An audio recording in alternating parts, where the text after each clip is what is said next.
انبیاء کرام کے معجزات میں سے بلا شبہ سب سے بڑا معجزہ اور اپنی اصل شکل و شباہت کے ساتھ ہمارے سامنے موجود ہے۔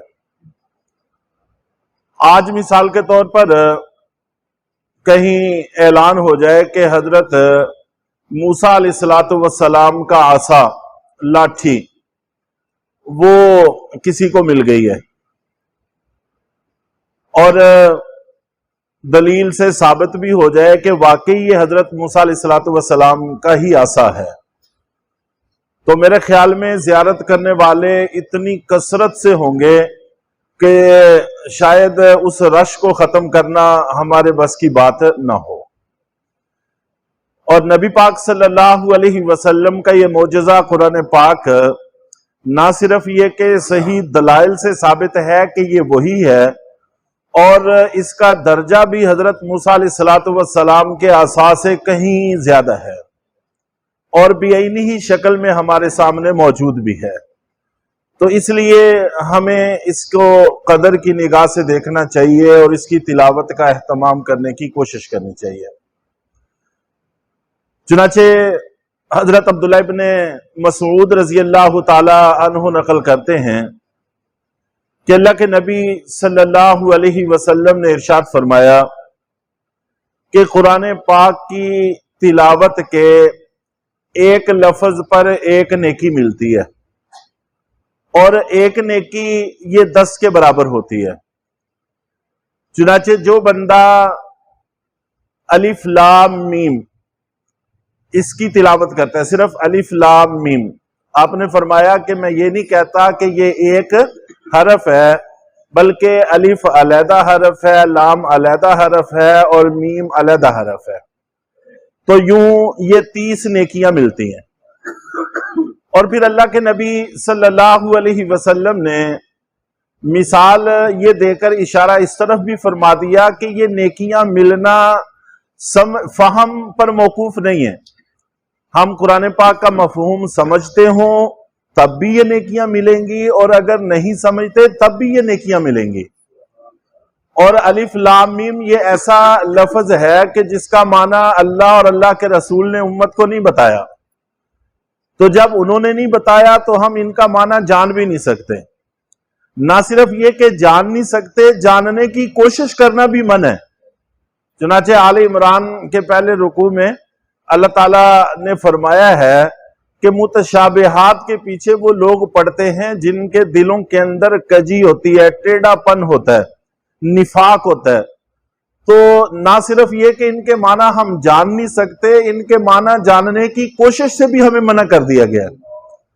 تو اس لیے قرآن پاک کی تلاوت یہ نامہ اعمال میں نیکیاں بڑھانے کا ایک بہت بڑا ذریعہ ہے، بہت بڑا ذریعہ ہے۔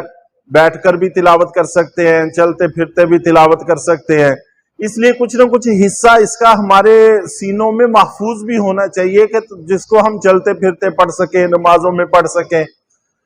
چنانچہ نبی پاک صلی اللہ علیہ وسلم کا یہ بھی فرمان ہے کہ جس کے سینے کے اندر قرآن پاک کا کچھ بھی حصہ محفوظ نہیں ہے، وہ ایسا ہی ہے جیسا کہ ویران گھر ہوتا ہے جس میں کوئی بھی نہ رہتا ہو۔ ظاہر ہے کہ ایسے گھر کے اندر جنات اپنا بسیرا کر لیتے ہیں، حشرات الارض کیڑے مکوڑے وہاں پر آ جاتے ہیں، موذی چیزیں جانور وہاں پر آ جاتے ہیں، اور کوڑا کرکٹ گند بلا جو کچھ دنیا و ما فیہا کا وہ اس کے اندر جمع ہو جاتا ہے۔ تو اگر خدا نہ خواستہ دل کے اندر قرآن پاک کا کچھ حصہ محفوظ نہیں ہے تو یہ بھی اس ویران گھر کی طرح ہے کہ جس کا کوئی پرسان حال نہیں ہے، پھر اس میں بھی شیاطین اپنا بسیرا کر لیتے ہیں۔ تو شیاطین ہمارے دلوں کے اندر اپنا گھر نہ بنا سکیں، اس کے لیے بھی بڑی زبردست ضرورت ہے کہ کچھ نہ کچھ حصہ ہمارے سینوں کے اندر محفوظ رہنا چاہیے۔ اور الحمدللہ اللہ کا شکر ہے کہ کچھ نہ کچھ صورتیں بہرحال ہمیں یاد ہو ہی جاتی ہیں، سورۃ فاتحہ ہے، سورۃ اخلاص ہے، اور اس طرح کی چھوٹی کچھ صورتیں، وہ تو ہر مسلمان کو یاد ہیں ہی، بس اس کے تلفظ کو بھی صحیح کرنے کی کوشش کرنی چاہیے اور پڑھنے کی عادت ڈالنی چاہیے۔ اب یہ سورۃ الاخلاص قل ہو اللہ ہر بندے کو یاد ہے، صرف اسی کو ہم لے لیں تو اللہ کے نبی صلی اللہ علیہ وسلم نے ایک موقع پہ ارشاد فرمایا کہ لوگوں میں منادی کروا دو کہ وہ جمع ہوں تاکہ میں ان کو 1/3 قرآن پاک پڑھ کر سناؤں۔ چنانچہ صحابہ کرام جمع ہو گئے، مسجد بھر گئی۔ تو اللہ کے نبی صلی اللہ علیہ وسلم گھر سے باہر تشریف لائے، منبر پر جلوہ فروز ہوئے اور آپ نے سورہ اخلاص کی تلاوت فرمائی، اور اس کے بعد منبر سے اترے اور گھر چلے گئے۔ تھوڑی دیر کے بعد پھر گھر سے واپس تشریف لائے، اور یہ جو اللہ کے نبی صلی اللہ علیہ وسلم ایسے کرتے تھے، اس کا مقصد یہ ہوتا تھا کہ صحابہ کرام کے ذہنوں میں اچھی طرح سے یہ بات ذہن نشین ہو جائے۔ تو آئے، تلاوت کی، پھر اتر کے گھر تشریف لے گئے، تھوڑی دیر کے بعد پھر گھر سے تشریف لائے اور پھر منبر پر جلوہ فروز ہوئے۔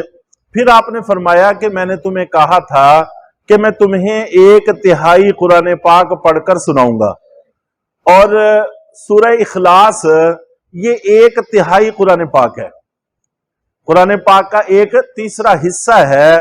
چنانچہ اس کی تلاوت پر اتنا ثواب ملتا ہے کہ جتنا 10 پاروں کی تلاوت پر ثواب ملتا ہے۔ اور ایک موقع پر آپ نبی پاک صلی اللہ علیہ وسلم نے ارشاد فرمایا، حضرت ابو درداء رضی اللہ تعالی عنہ نقل کرتے ہیں، مسلم شریف میں ہے کہ آپ نے فرمایا کہ کیا تم میں سے کوئی شخص اس کی طاقت نہیں رکھتا کہ وہ رات کو روز 1/3 قرآن پاک پڑھ لیا کرے؟ صحابہ کرام نے عرض کیا کہ اللہ کے رسول، اس کی طاقت ہم میں سے کون رکھتا ہے؟ روز یہ تو ایک مشکل عمل ہے۔ تو پھر آپ نے فرمایا کہ سورہ اخلاص 1/3 قرآن پاک ہے۔ گویا کہ ہماری کوئی رات سورہ اخلاص کی تلاوت سے خالی نہیں ہونی چاہیے۔ 1/3 قرآن پاک کا ثواب مفت میں مل جائے گا۔ اور یہی وجہ ہے کہ اکثر بزرگوں میں یہ معمول رہا ہے اور چلا آ رہا ہے اور اب بھی ہے کہ اپنے فوت شدگان کو ایصال ثواب کرنے کے لیے مختصر وقت میں تو سورہ اخلاص 3 دفعہ پڑھ کر ایصال ثواب کیا جاتا ہے۔ تو 3 دفعہ پڑھنا گویا کہ پورے قرآن پاک کا اجر اس پر اللہ تعالیٰ عطا فرما دیتے ہیں، اور اس مالک کو اس سے فرق بھی نہیں پڑتا۔ اس لیے کسی بھی عمل کی فضیلت سنتے ہوئے اس شبے میں نہیں پڑھنا چاہیے کہ اتنا آسان عمل اور اتنا بڑا ثواب، بس یہ دیکھنا چاہیے کہ وہ دینے والی ذات کتنی بڑی ہے۔ تو اس لیے پھر کچھ بھی شبہ نہیں ہوتا۔ اگر ہم اپنے اعمال کو اور اس کی جزا کا تقابل دیکھیں تو پھر تو صورتحال یہ ہے کہ آخرت میں پانی کے 1 گلاس کی قیمت ہماری کل نیکیاں بھی نہیں بنتی۔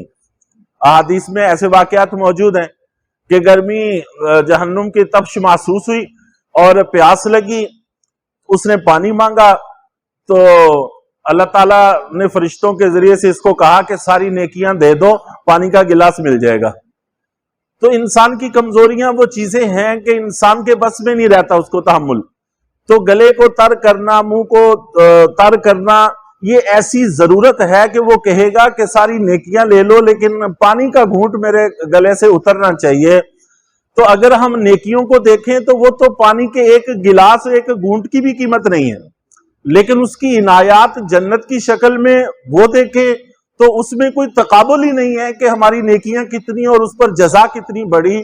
اس لیے کبھی بھی کسی فضیلت کو سن کر اس شبے میں نہیں پڑنا چاہیے کہ اتنا بڑا ثواب، بس یہ دیکھنا چاہیے کہ وہ دینے والی ذات کتنی بڑی ہے اور اس کو اس سے فرق بھی کوئی نہیں پڑتا۔ تو اس لیے یہ عمل قرآن پاک کی تلاوت کسی صورت بھی مسلمان کو یہ زیب نہیں دیتا کہ وہ اس سے روگردانی کرے، اس سے رخ موڑے۔ ہر مسلمان بھائی کی زندگی کا لازمی حصہ ہونا چاہیے کہ کوئی دن کوئی رات اس کی تلاوت سے خالی نہ جائے، یہاں تک کہ صرف سورہ اخلاص ہی سے ہو تب بھی اپنی رات کو دن کو اس سے ضرور مزین کر لینا چاہیے۔ اللہ تعالی ہم سب کو اس کی پر عمل کی توفیق عطا فرمائے۔